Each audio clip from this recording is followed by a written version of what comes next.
Joy Hind everyone, welcome to our YouTube channel Crack Police. তো দেখো, পশ্চিমবঙ্গ পুলিশের তরফ থেকে আজকে একটি নতুন নোটিশ জারি করা হয়েছে। এখানে তোমরা ডেট দেখতে পাচ্ছ, আজকের তারিখ 12/8/2026।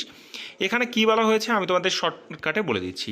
তো দেখো, কনস্টেবল নিয়োগ 2024, তারপর সাব ইন্সপেক্টর নিয়োগ 2024 এবং কলকাতা সাব ইন্সপেক্টর নিয়োগ 2023 এবং লেডি কনস্টেবল এবং কনস্টেবল যে কলকাতা পুলিশের 2024-এর ভ্যাকান্সিগুলো রয়েছে তাদের যে মেরিট লিস্ট, সেটা কিন্তু নতুন যে ওবিসির যে 7% রিজার্ভেশন রুল করা হয়েছে সেই অনুসারেই কিন্তু তাদের যে মেরিট লিস্ট সেটা কিন্তু তৈরি হবে।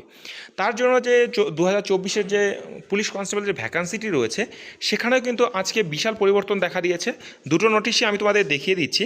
এটা দেখো, যখন নোটিফিকেশনটি প্রকাশ পেয়েছে 2024-এর, তখনকার ভ্যাকান্সির সংখ্যা তো সেম রয়েছে, কিন্তু এই যে যারা যে 66টা ক্যাটাগরি রয়েছে ওবিসির, যারা তাদের বাইরে তারা কিন্তু ওবিসি ইউআরের মধ্যে তারা গিনতি হবে এবং ইউআরের ভ্যাকান্সিটা কিন্তু একটু বাড়ানো হয়েছে। তো তোমরা দেখো যে প্রথমেই যেটা রয়েছে আনরিজার্ভ, এখানে রয়েছে 12টি ভ্যাকান্সি, কিন্তু আজকে যে নোটিশটি প্রকাশ করেছে সেখানে তোমরা দেখতে পাচ্ছ যে প্রায় 1560টি কিন্তু ভ্যাকান্সি রয়েছে। ঠিক আছে, এইরকম করে মূলত ওবিসির উপরেই এই ইম্প্যাক্টটি পড়েছে।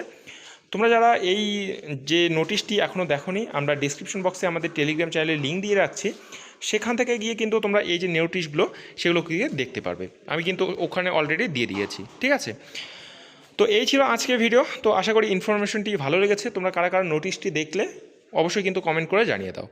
তো দেখা হচ্ছে নেক্সট ভিডিওতে। ততক্ষণের জন্য ভালো থেকো, সুস্থ থেকো। জয় হিন্দ, জয় ভারত, বন্দে মাতরম।